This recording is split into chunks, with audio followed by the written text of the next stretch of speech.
ነሳ እንኳን ለጌታችን ለመድኃኒታችን ለኢየሱስ ክርስቶስ የልደት በዓል እንኳን አደረሳችሁ እንኳን አደረሰን። እንዴት አደራችሁ? የተወደዳችሁና የተከበራችሁ የአሁን ስፖርት አድማጮቻችን የዛሬ የጧት ስፖርታዊ መረጃዎችን ከአሁን ስፖርት ይዘን መጥተናል። በርካታ ስፖርታዊ መረጃዎችን ለእናንተ ለውድ አድማጮቻችን ነው ይዘን የምንቀርበው። መልካም በዓል እያለን እንግዲህ የዛሬ ፕሮግራሞቻችንን የምንጀምር ይሆናል። ከነዚህም መካከል አሰልጣኝ እንግዲህ እንደተሾመ ነው በቼልሲ ቤት እየተሰማም የሚገኘው።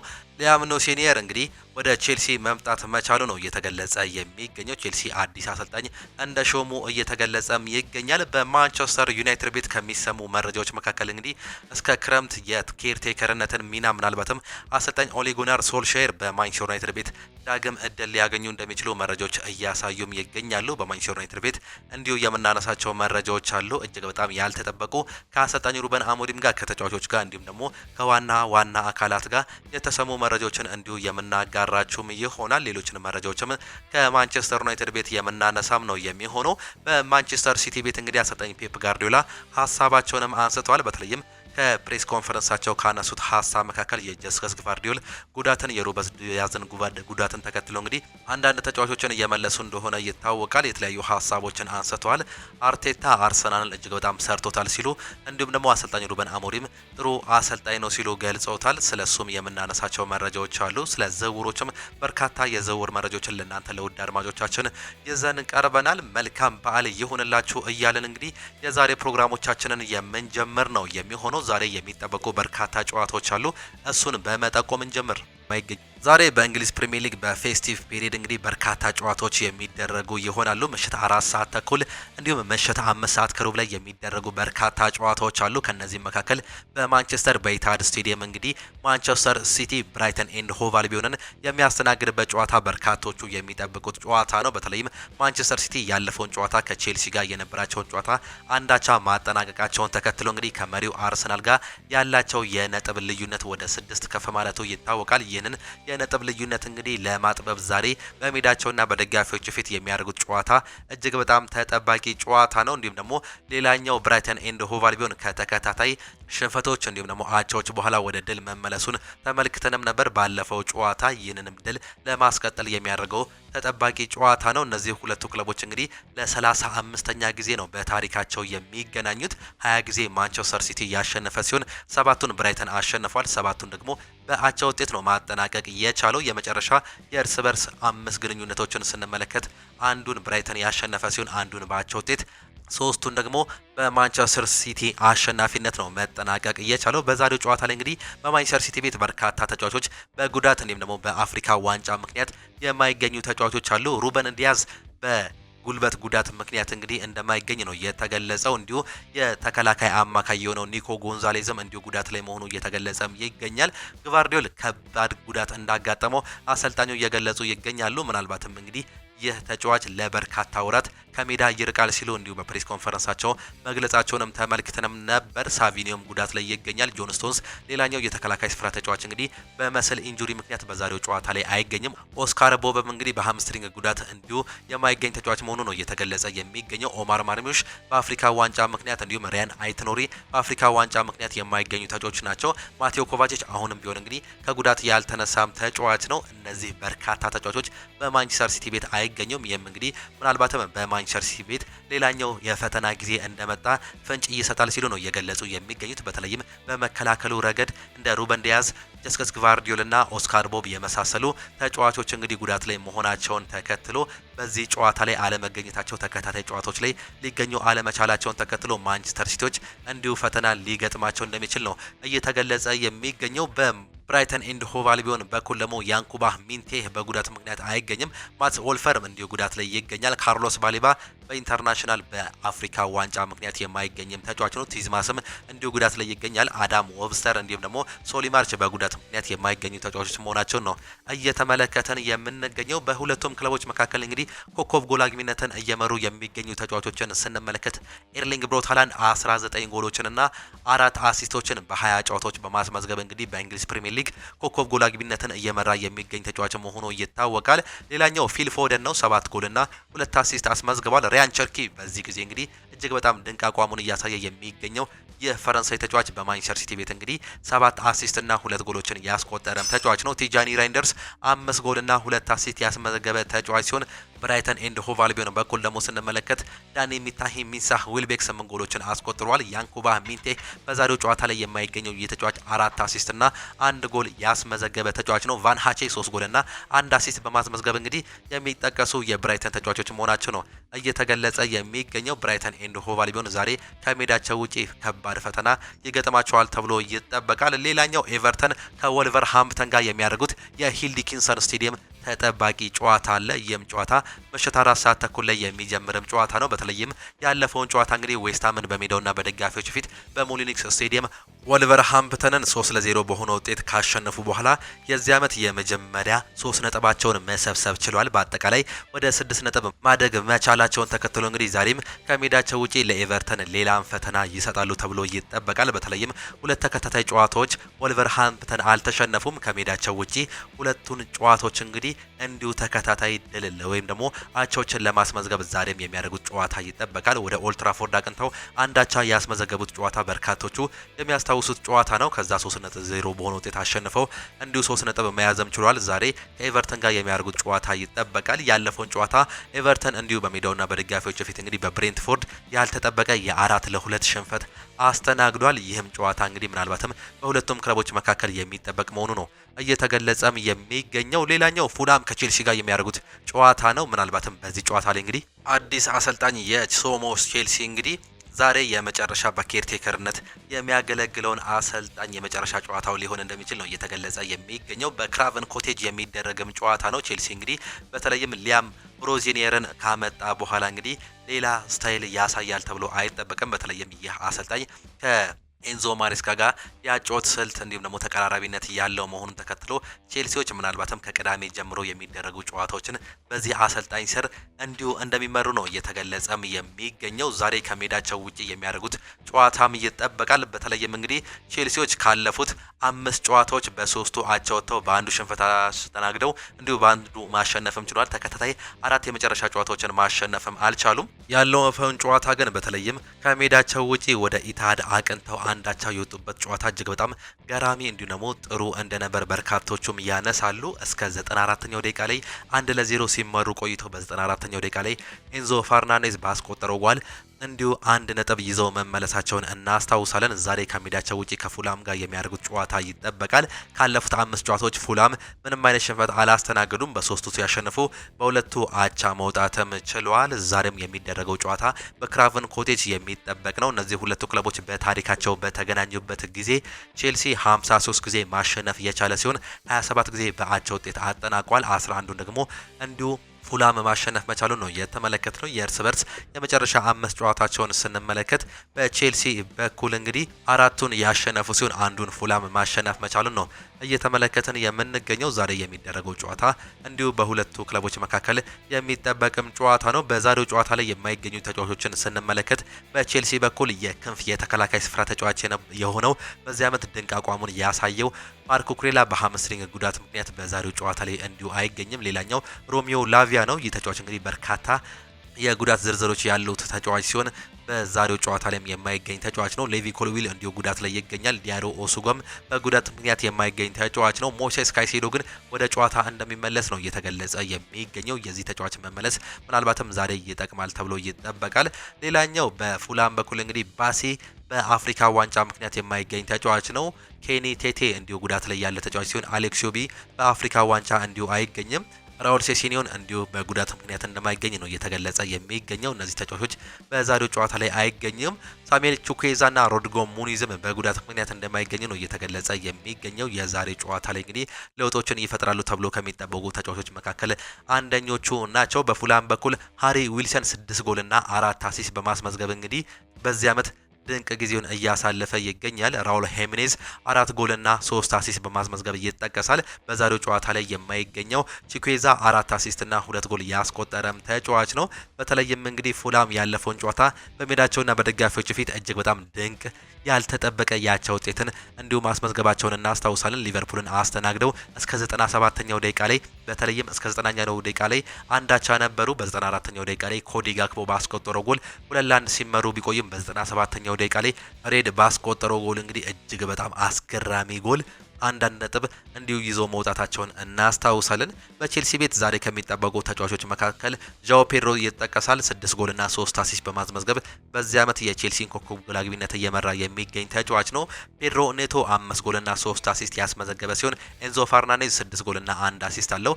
ሪስ ጄምስ 4 አሲስት እና 2 ጎል በማስቆጠር እንግዲህ በቼልሲ ቤት የሚጠቀሱ ተጫዋቾች ናቸው። ቼልሲ ምናልባትም በሚቀጥሉት በአዲሱ አሰልጣኝ ስር ምናልባት ለውጥ ያሳየው ሎይ በርካቶቹ የሚጠብቁት ጉዳይ ነው። ነገር ግን ይህ አሰልጣኝ የኮቺንግ ላይሰንሱን ወይም ደግሞ ታሪኩን ብንመለከት እንግዲህ ምናልባትም የቼልሲ ከባድ ፈተና ሊሆንበት እንደሚችል ነው እየተገለጸ የሚገኘው። እንደ ኤንዞ ማሪስካ ሁሉ የመፈተን እድል ይኖረዋል እየተባለም ይገኛል።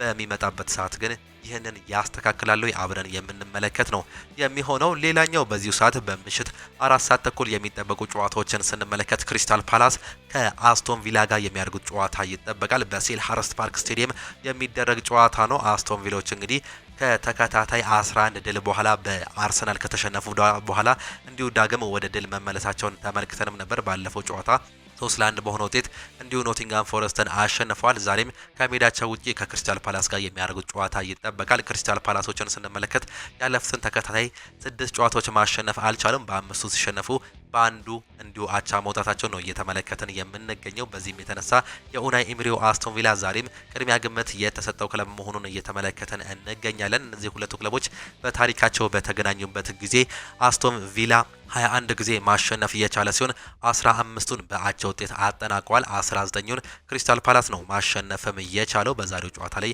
የሚጠበቁ ተጫዋቾችን እንዲሁ ስንመለከት ዣን ፊሊፔ ማቴታ በክሪስታል ፓላስ በኩል 8 ጎል ያስቆጠረ ተጫዋች ነው፣ ዛሬ ይጠበቃል። ሞርጋን ሮጀርስ ደግሞ በአስቶን ቪላ ቤት እንግዲህ ድንቅ አቋሙን ያሳየ ሲሆን 7 ጎልና 4 አሲስት በማስመዝገብ ይጠቀሳል። ኦሊ ዋትኪንስ 7 ጎልና 1 አሲስት ያስመዘገበም ተጫዋች መሆኑ ነው እየተመለከተን የምንገኘው። በጉዳት በኩል እንግዲህ በክሪስታል ፓላስ በኩል በርካታ ተጫዋቾች በጉዳት እንዲሁም በአፍሪካ ዋንጫ ምክንያት አይኖሩም። ክሪስ ሪቻርድስ በአንክል ጉዳት ምክንያት የማይገኝ ተጫዋች ነው። ዳንኤል ሙኖዝ እንዲሁ ጉዳት ላይ ይገኛል። ካማዳም በሃምስትሪንግ ጉዳት ምክንያት እንደማይገኝ ነው የተገለጸው። ኢስማኤል አሳር በአፍሪካ ዋንጫ ምክንያት የማይገኝ ተጫዋች ሲሆን ለርማ ኤዲ ኒኪቲያ ዱኩሬ ቻድ ሪያድ እንዲሁም ክሩፓ በጉዳት ምክንያት የማይገኙ ተጫዋቾች መሆናቸውን በክሪስታል ፓላስ በኩል የተመለከተን ሲሆን በአስቶን ቪላ በኩል ፓውቶሬዝ፣ አማዶ ኦናና፣ ሚንግስ እንዲሁም ደግሞ ሃርቪ ኤሊዮትና ሮስ ባርክላይ በጉዳት ምክንያት የማይገኙ ተጫዋቾች መሆናቸውን ነው አሰልጣኝ ኡናይ ኤምሪ እየተናገሩም የሚገኙት። ይህ ጨዋታ ምሽት 4 ሰዓት ተኩል ላይ የሚጀምርም ጨዋታ ነው። በተለይም እንግዲህ አስቶን ቪላ ከዚህ ዓመት ቶፕ 3 ክለቦች ውስጥ መካከል አንዱ ነው። በተለይም ማንቸስተር ሲቲ እኩል በተመሳሳይ 42 ነጥብ በመያዝ በጎል ተበላልተው 3ኛ ደረጃ ላይ መቀመጣቸውንም ተመልክተናል። ዛሬ እንዲሁ የሚያሸንፉ ከሆነ ማንቸስተር ሲቲ ደግሞ ነጥብ የሚጥል ወይም ደግሞ የሚሸነፍ ከሆነ እንግዲህ ወደ ሁለተኛነት የማለፍ እድል ይኖራቸዋል። ይህንን እድል ለመጠቀም የሚያደርጉት የዛሬው ጨዋታ በበርካቶቹ የሚጠበቅ መሆኑ ነው እየተመለከተን የምንገኘው። ብሬንትፎርድ ከሰንደርላንድም እንዲሁ በተመሳሳይ የሚደረግ ጨዋታ ነው። ይህም ጨዋታ እንግዲህ ምሽት 4 ሰዓት ተኩል ላይ ይደረጋል። ሰንደርላንድ በዚህ ዓመት አጀማመሩ እጅግ በጣም ድንቅ ነበር። በአሁኑ ሰዓት ላይ እነዚህ ሁለቱ ክለቦች ብሬንትፎርድ 7ኛ እንዲሁም ሰንደርላንድ 8ኛ ደረጃ ላይም ተቀምጠዋል። 30 ነጥብ በተመሳሳይ የያዙ ክለቦች ሲሆኑ ጎል ልዩነት ነው እንግዲህ ተበላልጠው እንዲሁ 7ና 8ኛ ደረጃ ላይ መቀመጥም እየቻሉት። ሰንደርላንድ ካለፉት ተከታታይ 5 ጨዋታዎች 4ቱን ተከታታይ በአቻ ውጤት ነው ማጠናቀቅ እየቻለው። ብሬንትፎርድን በተቃራኒው ስንመለከት 3ቱን ማሸነፍ የቻለ ሲሆን በሁለቱ አቻ መውጣትም ችሏል። በዚህም የተነሳ ነው እንግዲህ ብሬንትፎርድ ከ10ዎቹ በመውጣት አሁን ወደ 7ኛ ደረጃ ላይ መምጣትም እየቻሉት ዛሬ የሚያደርጉት ጨዋታ ይጠበቃል። በሰንደርላንድ በኩል እንግዲህ በርካታ ተጫዋቾች በአፍሪካ ዋንጫ ምክንያት መሄዳቸውን ተከትሎ እየተጎዱ እንደሚገኙ እየተገለጸም ይገኛል። ወደ 7 የሚጠጉ ተጫዋቾች ናቸው እንግዲህ በአፍሪካ ዋንጫ ምክንያት ሰንደርላንዶች ተጫዋቾቻቸውን ያጡት። ዛሬም ምናልባትም ሌላ ፈተና ሊሆንባቸው እንደሚችል እየተገለጸም ይገኛል። ይህም ጨዋታ ምሽት 4 ሰዓት ተኩል የሚጀምር ነው የሚሆነው። በርንማውዝ ከቶተናም ሆስፐርም የሚደረገው ሌላኛው ተጠባቂ ጨዋታ ነው። በቪታሊቲ ስቴዲየም የሚደረግ ጨዋታ ሲሆን እነዚህ ሁለቱ ክለቦች እንግዲህ የቅርብ ጊዜ ትውስታቸውን እንዲሁም ደግሞ የመጨረሻ 5 ጨዋታቸውን ስንመለከት ቶተናም ሆትስፐር ካለፉት 5 ጨዋታዎች አንድ ጨዋታ ብቻ ነው ማሸነፍ የቻለው። በሁለቱ ተሸንፎ በሁለቱ አቻ መውጣትም ችሏል። በበርንሞዝ በኩል ስንመለከት 3 አቻ እንዲሁም 2 ሽንፈት ያስተናገደም ክለብ ነው። በዚህ ዓመት አጀማመሩ ጥሩ ቢሆንም በርንሞዝ ከዛ በኋላ ግን ያልተጠበቀ ማሽቆልቆል ውስጥ እንዲሁ እየተመለከትነውም እንገኛለን። ቶተናም ሆትስፐርም በተመሳሳይ የተገኘም ክለብ ነው። በዛሬው ጨዋታ ላይ በቶተናም ሆትስፐር በኩል በርካታ ተጫዋቾች በጉዳት ምክንያት አይገኙም። መሐመድ ቅዱስ አንደኛ ነው። ያለፈው ጨዋታ ላይ በመሰል ጉዳት ምክንያት ተቀይሮ መውጣቱን እናስታውሳለን። ፔፕሳር በአፍሪካ ዋንጫ ምክንያት አይገኝም። ዊልሰን ኦዶበርት ጉዳት ላይ ያለ ተጫዋች ሲሆን ዴንሲ ኦዶጌ፣ ዶሚኒክ ሶላንኬ፣ ጀምስ ማዲሰን፣ ዮዋን ቢሱማ እንዲሁም ዲያን ኩሉዜቭስኪ በጉዳት ምክንያት የማይገኙ የቶተናም ወሳኝ ተጫዋቾችም ናቸው። በበርንሞዝ በኩል ስንመለከት ቶኒ አዳምስ፣ ክሪስቲ ዶክ ጉዳት ላይ ያሉ ተጫዋቾች መሆናቸውን ነው እንዲሁ አሰልጣኙ እየገለጹ የሚገኙት። ሌላኛው ምሽት 5 ሰዓት ከሩብ ላይ የሚጀመሩ ተጠባቂ ጨዋታዎች አሉ። ኒውካስል ዩናይትድ ከሊድስ ዩናይትድ ጋር የሚያደርጉት ተጠባቂ ጨዋታ እንዳለ እየተመለከተን እንገኛለን። ይህ ጨዋታ በሴንት ጄምስ ፓርክ ስቴዲየም የሚደረግም ጨዋታ ነው። አሰልጣኝ ኤዲ ሃው በሜዳቸውና በደጋፊዎች ፊት ከሊድስ ዩናይትዱ አሰልጣኝ ዳንኤል ፈርከ ጋር እንዲሁ የሚፋጠጡበት ጨዋታ ነው። ይህ ጨዋታ ሊድስ ዩናይትድ እንግዲህ ያለፉትን ተከታታይ 6 እና 7 ጨዋታዎች አልተሸነፉም። አብዛኞቹን ባቻ ውጤት ያጠናቀቁ ሲሆን አንዳንድ ጨዋታዎችን እንዲሁ ድል ማድረጋቸውንም ተመልክተናል። በተለይም 18ኛና 19ኛ ደረጃ ላይ የነበረው ሊድስ ዩናይትድ በአሁኑ ሰዓት ላይ እንግዲህ ከወራጅ ቀጠናው መውጣትም ችሏል። ይህም እንግዲህ ዳንኤል ፈርከን ከመሰናበት እንዲሁ እንዳዳናቸው ይታወቃል። ወደ 16ኛ ደረጃነት ነው ከፍ ማለትም እየቻሉት። ኒውካስል ዩናይትድን ስንመለከት ካለፉት 5 ጨዋታዎች 2 አሸንፈው 2 ተሸንፎ በአንዱ አቻ መውጣትም ችሏል። ዛሬ በሜዳቸውና በደጋፊዎች ፊት የሚያደርጉት ጨዋታ እንዲሁ የሚጠበቅም ጨዋታ ነው። እነዚህ ሁለቱ ክለቦች በታሪክ በተገናኙበት ጊዜ 39 ጊዜ ኒውካስል ያሸነፈ ሲሆን 36ቱን ሊድስ ዩናይትድ ማሸነፍ ችሏል። 22ቱን በአቻ ውጤት ነው ማጠናቀቅ የቻሉት። የመጨረሻ 5 እርስ በርስ ጨዋታዎችን እንኳን ብንመለከት በርካቶቹ በአቻ ውጤት ተጠናቋል። ከአምስቱ 4ቱ በአቻ ውጤት ነው የእነዚህ የሁለቱ ክለቦች ግጥሚያ መጠናቀቅ እየቻለው አንዱን ብቻ ኒውካስል ዩናይትድ ማሸነፉንም ተመለከትን። በዛሬው ጨዋታም እንግዲህ ምናልባት አቻ ውጤት ይመዘገብ ይሆን በርካቶቹ የሚጠብቁት ጨዋታ ነው። የመጀመሪያ እንግዲህ የኤላን ሮድ ጨዋታ ኒውካስል ዩናይትድ ከሜዳቸው ውጪ 0-0 በሆነ ውጤት ማጠናቀቃቸውን እናስታውስም ነበር። በኒውካስል ዩናይትድ በኩል ዳንበር፣ አንቶኒ ኤላንጋ፣ ዮአል ኦስላ ክራፍት እንዲሁም ደግሞ ላሰልስ በጉዳት ምክንያት የማይገኙ ተጫዋቾች ናቸው። በሊድስ ዩናይትድ በኩል ጆይ ሮደን ብቻ ነው እንግዲህ በጉዳት ምክንያት የማይገኘው። እነዚህ ሁለቱ ክለቦች መካከል እንግዲህ በርካታ ጎሎቹ ያስቆጠሩ ተጫዋቾችን ስንመለከት ብሩኖ ጉማሬሽ 7 ጎልና 2 አሲስት በማስመዝገብ እንግዲህ ይህ የአማካይ ስፍራ ተጫዋች እንዲሁም ካፒቴን በክሪስታል ፓላስ በኩል ይጠቀሳል።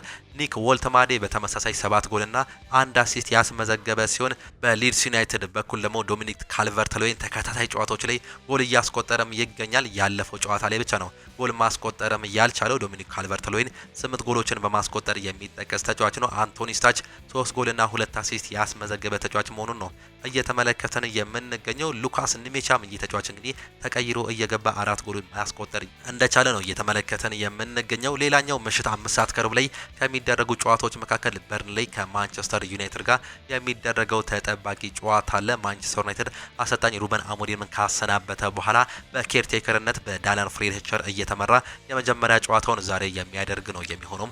ምሽት 5 ሰዓት ከሩብ ላይ በተለይም አሰልጣኝ ሩበን አሞሪም ከተሰናበቱ በኋላ ይህ ጨዋታ ለዳለን ፍሬቸር በማንቸስተር ዩናይትድ ታሪክ እንዲሁም በዋና አሰልጣኝነት ታሪክ በኬርቴከርነት ታሪክ የመጀመሪያው ጨዋታው ነው የሚሆነው። ይህን ጨዋታ ያሸነፍ ሲሆን በርካቶቹም ይጠይቃሉ። በማንቸስተር ዩናይትድ ቤት ካለፉት 1 ዓመት ከ2 ወር ወይም ከ14 ወር በኋላ እንግዲህ ምናልባትም ማንቸስተር ዩናይትድ በ4 ተከላካይ ተሰልፎ የሚጫወትበት ወሳኝ ጨዋታ ይሆናል የሚል ቅድሚያ ግምት እየተሰጠም ይገኛል። ዛሬ ማንቸስተር ዩናይትድ ከሜዳቸው ውጪ የሚያደርጉት ጨዋታ ተጠባቂ ጨዋታ ነው። በዛሬው ጨዋታ ላይ እንግዲህ አንዳንድ ተጫዋቾች በጉዳት ምክንያት ላይገኙ እንደሚችሉ ነው እየተገለጸ የሚገኘው። ነገር ግን የብሩኖ ፈርናንዴዝ ካፒቴኑ መመለስ ምናልባትም ማንቸስተር ዩናይትድን በክሬቲቪቲ እጅግ በጣም ይጠቅመዋል ተብሎ ይጠበቃል። በዛሬው ጨዋታ ላይ ይሰለፋል አይሰለፍም በርካቶቹ የሚጠይቁት ጥያቄ ቢሆንም በማንቸስተር ዩናይትድ ቤት ግን እጅግ በጣም ጥሩ ዜና መሆኑ ነው እየተመለከትን የምንገኘው። በተረፈ ሞር በሚደረገው ጨዋታ ላይ ብሩኖ ፈርናንዴዝ የመገኘት እድሉ እጅጉን ሰፊ እንደሆነ እየተገለጸ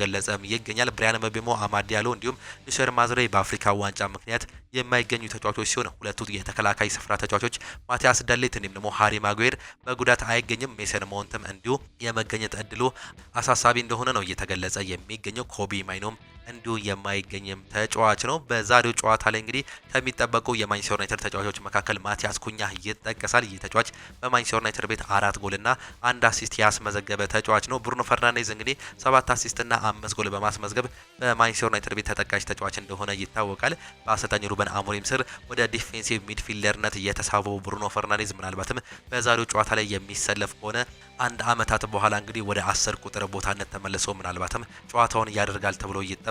ይህም ለብሩኖ ፈርናንዴዝም ሆነ ለማንቸስተር ዩናይትድ ከፍተኛ ጥቅምን ይሰጣል ተብሎ ይጠበቃል። በክሬቲቪቲ እንዲሁም ደግሞ በቻንስ ክሬትድ እጅግ በጣም የላቀ ተጫዋች ተብሎ የሚጠቀሰው ይህ ብሩኖ ፈርናንዴዝ ፖርቹጋላዊ ተጫዋች ዛሬ የመሰለፍ እድል እንዳለው ነው እየተገለጸም የሚገኘው። ይህ ጨዋታ ለማንቸስተር ዩናይትድ ሌላኛው ከፍተኛ ተጠባቂ ጨዋታ እንደሚሆን እየተመለከተን እንገኛለን። ይህን ጨዋታ ምሽት 5 ሰዓት ከሩብ ላይ የሚጀምር ሲሆን በርካቶቹም እንድታዩ የምንጋብዛችሁም ጨዋታ ነው። በጣሊያን ሴሪኤም እንግዲህ ወደ 5 የሚጠጉ ጨዋታዎች አሉ። ናፖሊ ከሄላስ ቬሮና እንዲሁም ደግሞ ቦሎኛ ከአታላንታ ምሽት 2 ሰዓት ተኩል ላይ የሚጀምር ጨዋታ ሲሆን ምሽት 4 ሰዓት ከ45 ደግሞ ቶሪኖ ከዩዲኒዜ፣ ፓርማ ከኢንተር ሚላን እንዲሁም ላዚዮ ከፊዮሬንቲና ጋር ይጫወታሉ። በሱፐር ኮፓ በስፔን ደግሞ አንድ ጨዋታ ይደረጋል። ምሽት 4 ሰዓት ላይ ባርሴሎና በስፖቲፋይ ካምፕ ኑ በሜዳውና በደጋፊዎች ፊት አትሌቲኮ ቢልባውን የሚያስተናግድበት የዛሬ ተጠባቂ ጨዋታ መሆኑን መርሃ ግብሩ እንዲሁ ያሳየናል። አትሌቲኮ ቢልባው ወደ ስፖቲፋይ ካምፕ ኖ መጥቶ የሚያደርገው ሌላኛው ተጠባቂ ጨዋታ መሆኑን እየተመለከተን እንገኛለን። በሱፐር ኮፓው ዛሬ የሚደረጉ ጨዋታዎች እነዚህን ነው የሚመስሉት።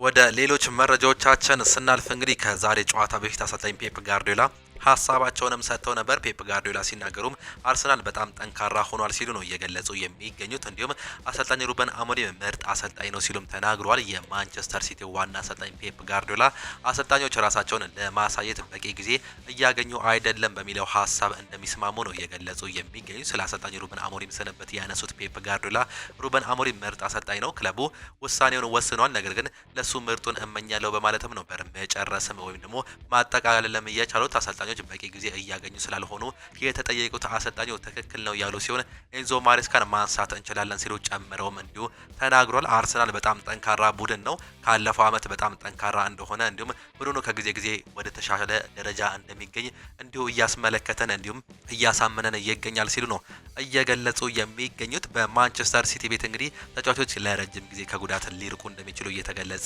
ይገኛል። ማንቸስተር ሲቲ ተጫዋቾቹ በጉዳት ለረጅም ጊዜ ከሜዳ ሊርቁ እንደሚችሉ አሰልጣኝ ፔፕ ጋርዲዮላም ተናግሯል። የኋላ መስመር ተጫዋቹ ሩበን ዲያዝ በጉዳት ከ4 እስከ 6 ሳምንታት ከሜዳ ሊርቅ እንደሚችል ያሳወቁ ሲሆን በሌላ በኩል ግቫርዲዮል ለረጅም ጊዜ ከሜዳ እንደሚርቅ አሰልጣኝ ፔፕ ጋርዲዮላም ተናግሯል። ጆን ስቶንስ ተጎድቷል፣ ለምን ያህል ጊዜ ከሜዳ እንደሚርቅ አላውቅም፣ ኦስካር ቦበም ተጎድቷል ሲሉ ነው እንዲሁ ማረጋገጥም የቻሉት።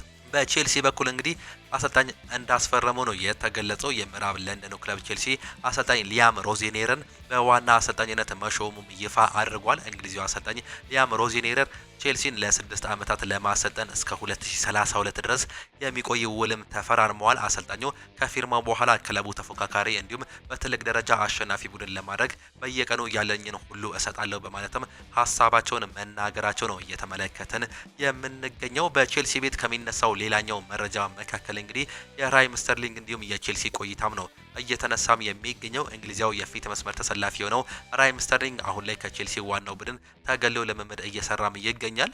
ራሂም ስተርሊንግ አሁን ስሙ ከውሰት ጥያቄ ጋር ቢያያዝም ተጫዋቹ በቋሚነት ብቻ ክለቡን መልቀቅ እንደሚፈልግ ነው የተገለጸው። በሳምንት ከ300,000 ፓውንድ በላይ በማግኘት የቼልሲ ከፍተኛ ተከፋይ የሆነው ራሂም ስተርሊንግ ውሉ እስከሚቀጥለው ዓመት ክረምት ድረስ ይቆያል። ቼልሲ በበኩሉ በራሂም ስተርሊንግ ጉዳይ አንዳች መፍትሄ ለመፈለግ ውይይት እያደረገ መሆኑን ዘ አትሌቲክስ ያስነበበት ሲሆን ተጫዋቹ ግን በአሁኑ ሰዓት ላይ በውሰት ወደ ሌሎች ክለቦች የሚሄድ ምንም አይነት ፍላጎት እንደሌለው ነው እየተገለጸም የሚገኘው። አዲሱ አሰልጣኝ ሊያም ሮዚኔር እንግዲህ የቼልሲ አሰልጣኝ እሆናለሁ ሲሉ ከፊርማቸው በኋላም ተናግረው እንደነበር ነው የተገለጸው። እንደ ቼልሲ ካለ ክለብ ጋር ስሜ መያያዙ ትልቅ ክብር ነው ሲሉ ገልጸውም እንደነበር እንዲሁ መረጃዎች ያሳያሉ።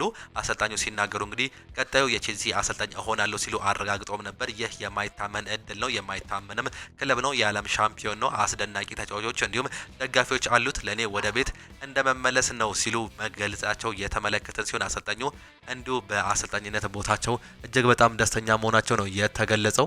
ሌላኛው አሰልጣኝ ሩበን አሞሪም ከተሰናበቱ በኋላ እንግዲህ በማንቸስተር ዩናይትድ ቤት አዳዲስ ነገሮችም ተሰምተዋል። የማንቸስተር ዩናይትድ አነስተኛ ድርሻ ባለቤት ሰር ጂም ራትክሊፍ አሰልጣኝ ሩበን አሞሪም አጫውቱን ወደ 4 ተከላካይ እንዲመልስ ፈለገው እንደነበር ተገልጾም ነበር። ከዚህ በፊት እንግዲህ በርካታ ጊዜ የሚነሳው የማንቸስተር ዩናይትድ ችግር በ3-4-2-1 መሰለፉ ነው፣ ወይም ደግሞ አሰላልፎ እጅግ በጣም ችግር አለበት ሲሉ ይነሳም ነበር። ነገር ግን ያለፉትን 4 እና 3 ጨዋታዎች በአሰልጣኝ ሩበን አሞሪም ስር ይህንን አሰላለፍ ማለትም 4-3-3 4-2-3-1 እንዲሁም 4-4-2 አሰላለፍን ሲጠቀሙም ተመልክተንም ነበር በአጨዋወታቸው መሀል ላይ። ነገር ግን ይህ ለውጥ እንዳላመጣ ይገለጻል። ነገር ግን አሰልጣኙ ይህንን ምርጫ ያደረጉት በተለይም እንደ ብሪያን ምቤሞ፣ አማድ ዲያሎ እንዲሁም ብሩኖ ፈርናንዴዝን ያሉ ተጫዋቾችን ማጣታቸውን ተከትሎ እንደሆነም ይታወቃል። ሰር ጂም ራትክሊፍ ግን ከዚህ በፊት ይህንን ሀሳብ አንስተውት እንደነበር በሰፊው እየተገለጸ እንደሚገኝ ነው እየተሰማን የምንገኘው። አሰልጣኝ ሩበን አሞሪም አጨዋወታቸውን እንዲቀይሩ ከተጠየቁ ኃላፊዎች መካከል ጄሰን ዊልኮክ አንዱ መሆናቸው ነው የተገለጸው። ሰር ጂም ራትክሊፍ በተጨማሪም ብሪያን ምቤሞ የክንፍ ተመላላሽ ሆኖ እንዲጫወት ሀሳብ አቅርበው እንደነበር ነው የተገለጸው። ይህ የአማካይ ከሁለቱ የ10 ቁጥር ቦታዎች እንግዲህ አንዱን ይዞ የሚጫወተው ካሜሩናዊ ተጫዋች ብሪያን ምቤሞ በማንቸስተር ዩናይትድ ቤት የ10 ቁጥር ቦታን ይዞ ይጫወታል። ነገር ግን የአማድን ቦታ ማለትም የዊንግ ባክ ቦታነትን ይዞ እንዲጫወትም ምክረ ሀሳብ ቀርቦላቸው እንደነበር ነው እየተገለጸ የሚገኘው። ይህም እንዳልተስማሙበት ሌላኛው የተገለጸም ጉዳይ ነው። ሌላኛው አሰልጣኙ መሰናበት ተከትሎ ኮቢ ማይኖ በማንቸስተር ዩናይትድ ቤት ሊቆይ ይችላል የሚሉ መረጃዎች እየተሰሙም ይገኛሉ። ከአሰልጣኙ ጋር እሰጥ አገባ ውስጥ የነበረው ኮቢ ማይኖ ባለፈው የክረምት የዝውውር መስኮት እንግዲህ በርካታ እሰጥ አገባ ውስጥ ገብቶ እንደነበር ከትላንት በስቲያ መረጃዎችን እየሰማን ሲሆን፣ በአሁኑ ሰዓት ላይ ግን ይህ ተጫዋች በማንቸስተር ዩናይትድ ቤት የመቆየት ከፍተኛ ፍላጎት እንዳለው እንዲሁም ለቦታው መፋለም እንደሚፈልግ መረጃዎች በስፋትም ያመላክታሉ።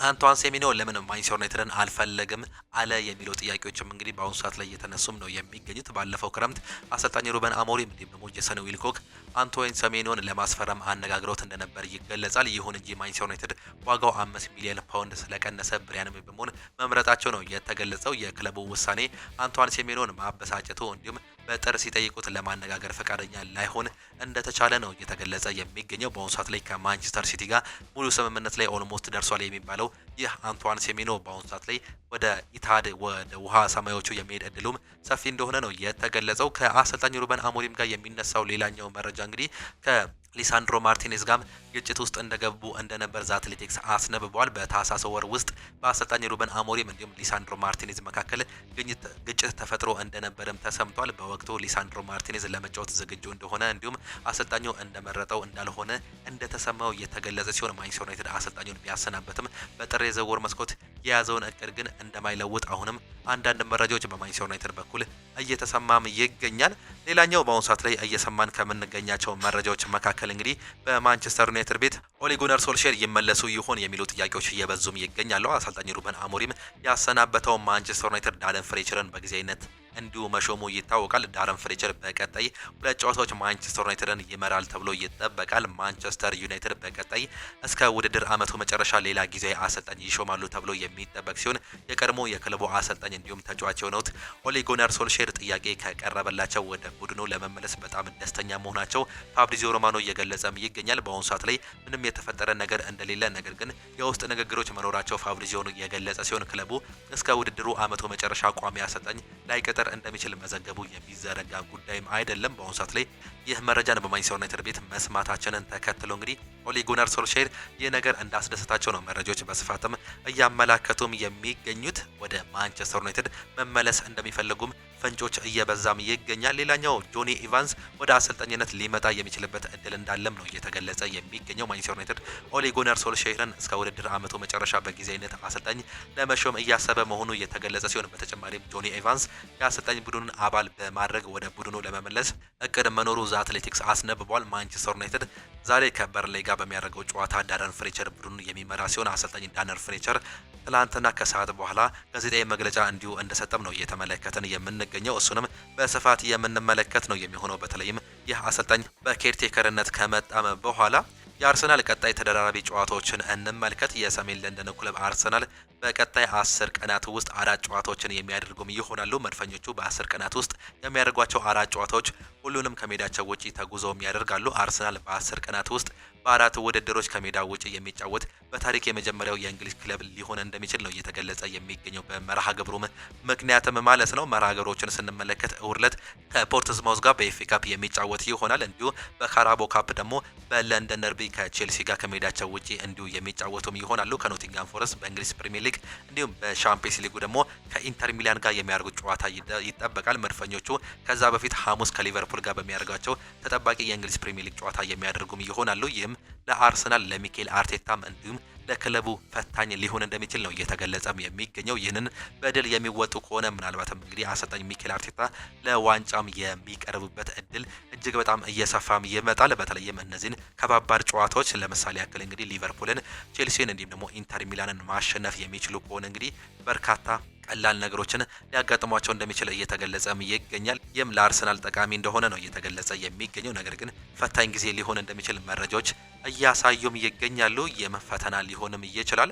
በማንቸስተር ዩናይትድ ቤት እንግዲህ አርቢ ሌይፕዚግ እየጠመመ እንደሆነ እየተገለጸ ሲሆን አርቢ ሌይፕዚግ ያን ዲያማንዴን በክረምት ላለመሸጥ ቁርጠኛ መሆናቸው ነው ዴቪድ ኦርነስቲን እየዘገበም የሚገኘው። እንደ ጀርመኑ ክለብ ጊዜያዊ አቋም ከሆነ ተጫዋቹ በክረምቱም ሆነ ለየትኛውም ክለብ አይሸጥም ሲሉ መግለጻቸው ነው እየተገለጸ የሚገኘው። ማንቸስተር ዩናይትድ ይህን ተጫዋች እንግዲህ እንደሚፈልገው ነው እየተገለጸም የሚገኘው። ይህ አሰልጣኝ በሩበን አሞሪም ስር እጅግ በጣም ተፈላጊ እንደነበር እየተገለጸ ሲሆን ነገር ግን በአሁኑ ሰዓት ላይ የመምጣት እድሉ እጅግ በጣም ጠባብ ነው ሲልም እየገለጹም ይገኛሉ። ይህም በቅርቡ የሰማነው መረጃ አንደኛው ነው። ትላንትና ከሰበር መረጃዎች መካከል እንግዲህ ኦሌ ጉናር ሶልሼር እንዲሁም ደግሞ ካሪክ ሁለቱም ጎልተው የሚታዩ ምርጫ መሆናቸውን አሌክስ ክሮክ እየዘገበም ይገኛል። እነዚህ ሁለቱ የቀድሞ የማንቸስተር ዩናይትድ ኬርቴከር እንዲሁም አሰልጣኝ የነበሩት ኦሌ ጉናር ሶልሼር እንዲሁም ማይክል ካሪክ በአሰልጣኝነት ዝርዝር ውስጥ ምናልባትም እስከ ክረምት ድረስ ይዘው ሊቀጥሉ እንደሚችል ነው እየተገለጸም የሚገኘው። ምን ያህል ጊዜ ያቆያቸዋል የሚለው ጥያቄ ውስጥ እየገባም ይገኛል። በማንቸስተር ዩናይትድ ቤት እንግዲህ ከሚነሱ መረጃዎች መካከል ሰር አሌክስ ቻፕማን ፈርጉሰን በ2013 በጡረታ ከወጡ በኋላ በርካታ አሰልጣኞችም መጥተዋል። በርካታ አሰልጣኞችም ተሰናብተዋል። በ13 ዓመት ውስጥ 10 አሰልጣኝ ነው መሰናበት የቻለው። በ10 ዓመት ውስጥ ደግሞ 5 አሰልጣኞችን ማሰናበት የቻለው ማንቸስተር ዩናይትድ ዴቪድ ሞይስን 4.9 ሚሊዮን ፓውንድ በመክፈል አሰናብቷቸውም ነበር። ሉዊስ ቫናል በ8.4 ሚሊዮን፣ ጆዜ ሞሪኒዮ በ19.6 ሚሊዮን፣ ኦሌ ጉናር ሶልሼር በ10 ሚሊዮን፣ ራልፍ ራግኒክ በ14.7 ሚሊዮን፣ ኤሪክ ቴን ሃግ በ10 ሚሊዮን እንዲሁም ደግሞ ዳረን አሽወርዝን በ4.1 ሚሊዮን። ይህ እንግዲህ የስፖርቲንግ ዳይሬክተር ሆኖ ከመጣ በኋላ ነው የተሰናበተው። አሁን ደግሞ አሰልጣኝ ሩበን አሞሪም 10 ሚሊዮን ፓውንድ በማውጣት እንግዲህ ማሰናበት ችሏል። በርካታ ገንዘቦችን እያወጣ ነገር ግን ለውጥ ማምጣት ያልቻለው ማንቸስተር ዩናይትድ ቀጣይ ማንን ያመጣል የሚለው እንግዲህ አሁንም እጅግ በጣም የሚጠበቅ መሆኑ ነው እየተመለከተን የምንገኘው። ይህም እጅግ በጣም በበርካቶቹ አጓጊ እንደሆነ መረጃዎች እያሳዩም ይገኛሉ። እጅጉን የተወደዳችሁና የተከበራችሁ የአሁኑ ስፖርት አድማጭ ተመልካቾቻችን ለዛሬ የነበረን ስፖርታዊ መረጃዎቻችን ይህንን እየመስሉ ነበረ። ፕሮግራሞቻችንን እንዴት አያችኋቸው? ምሽት 5 ሰዓት ከሩብ እንዲሁም ምሽት 4 ሰዓት ተኩል ላይ የሚደረጉ ተጠባቂ ጨዋታዎች አሉ። እነሱን ጨዋታዎች ለማስታወስ ያክል እንግዲህ ምሽት 4 ሰዓት ተኩል ላይ ማንቸስተር ሲቲ በሜዳውና በደጋፊዎች ፊት በኢታሃድ ስቴዲየም ብራይተን ኤንድ ሆቭ አልቢዮንን ያስተናግዳል። ኤቨርተን ከወልቨርሃምፕተን፣ ፉላም ከቼልሲ፣ ክሪስታል ፓላስ ከአስቶን ቪላ፣ ብሬንትፎርድ ከሰንደርላንድ እንዲሁም በርነሞዝ ከቶተናም ጋር የሚያደርጉት ጨዋታ ምሽት 4 ሰዓት ተኩል ላይ የሚጀምር ጨዋታ ነው። በሴንት ጄምስ ፓርክ ስቴዲየም ኒውካስል ዩናይትድ ሊድስ ዩናይትድን የሚያስተናግድ ሲሆን ማንቸስተር ዩናይትድ ከሜዳቸው ውጪ ከበርንሌይ ጋር የሚያደርጉት ተጠባቂ ጨዋታዎች አሉ። እነዚህ ጨዋታዎች ደግሞ ምሽት 5 ሰዓት ከሩብ ላይ የሚጀምሩ ነው የሚሆኑት። በጣሊያን ሴሪየም እንዲሁ ናፖሊ ከሄላስ ቬሮና፣ ፓርማ ከኢንተር ሚላን እንዲሁም ደግሞ ላዚዮ ከፊዮሬንቲና ጋር የሚያደርጉት ተጠባቂ ጨዋታዎች አሉ። በሱፐር ኮፓ በስፔን ደግሞ ባርሴሎና ከአትሌቲኮ ቢልባኦ የሚያደርጉት ተጠባቂ ጨዋታ አለ። ምሽት 4 ሰዓት ላይ የሚጀምር ጨዋታ ነው። እነዚህን ጨዋታዎች እንድታዩ እየጋበዝን የዛሬ የጠዋት ፕሮግራሞቻችንን በዚሁ የምናጠናቀቅ ነው የሚሆነው። ለመላው የክርስትና እምነት ተከታዮች እንኳን ለጌታችን ለመድኃኒታችን ለኢየሱስ ክርስቶስ የልደት በዓል እንኳን አደረሳችሁ እያለን የጠዋት ፕሮግራሞቻችንን የምናጠናቀቅ ይሆናል። መልካም በዓል ይሁንላችሁ። ሀሳብ አስተያየታችሁን ኮመንት ቦክስ ላይ እንድታጋሩን እየገለጽን እንግዲህ የዛሬ ፕሮግራሞቻችንን እናጠናቀቃለን። መልካም ጊዜ፣ መልካም ውሎ እንዲሆንላችሁ ዳግም ተመኘን።